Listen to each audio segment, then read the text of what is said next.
Hi everybody, I'm Donald Newman here at the Columbus School of Chinese in Columbus, Ohio, back with the fourth episode in our series Ask a Chinese Teacher, where I attempt to explain a concept about learning Mandarin in the most concise, easy to understand way that I can. On this episode, I'm going to be introducing everyone to simple sentence structure. Now you might have heard from others, or maybe you've seen it online, that Mandarin Chinese word order or sentence structure is actually pretty intuitive coming from an English-speaking background. We'll take a look exactly how this is or is not the case today. So the good news is, at its most basic level, Chinese and English syntax are both similar in the fact they are subject, verb, object languages, or called SVO languages. Not all languages are like this. It so happens that English and Chinese share this in common. So, for example, I study Chinese. Okay? We have our subject, study, our action, our verb, Chinese. The object. Okay? I study Chinese. In Mandarin, same thing. 我学中文. So far, so good.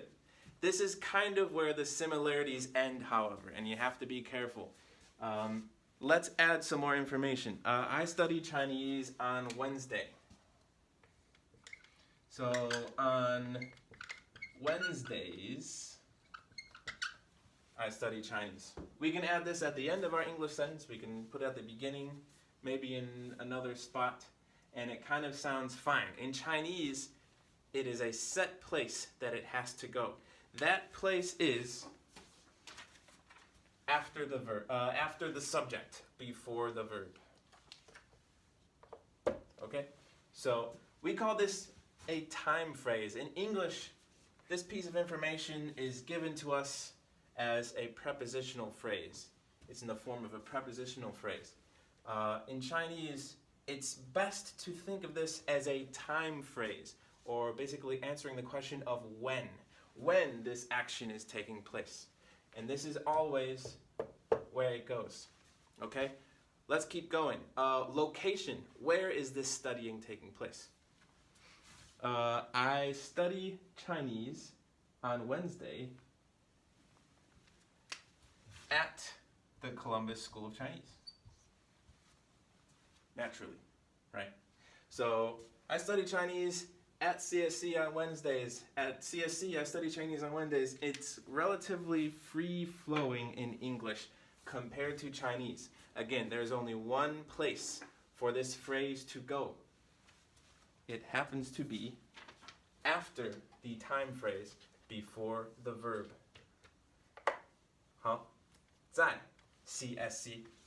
We can think of this as our location phrase. We do have something that's more akin to a preposition, though, here as well, right?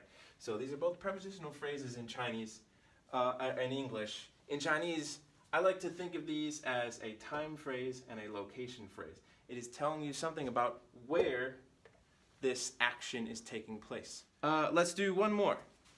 Who are we doing this action with? I study Chinese on Wednesdays at CSC with friends. With friends. Okay? 好, you'll find the people in the trenches studying Chinese with you quickly become friends. At least that's been my experience throughout the years. Again, we can kind of put this in other locations in our English sentence. We can tack it on at the end. In Chinese, there's a specific spot.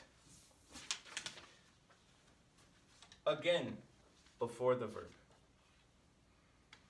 So, this with phrase, 跟朋友, comes before the verb, and the object remains last. This is the order that you must follow if you want all of these elements in your sentence. In English, it's relatively piecemeal. You can put it here, you can put it there. In Chinese, subject, time phrase, location phrase, a with phrase, verb, object. So really, S, time phrase, location phrase, with phrase, VO. Different than English. So, as you're beginning Chinese, beginning to accrue a bigger and bigger vocabulary, make sure you're thinking about what phrases you're including and where they should go in the word order.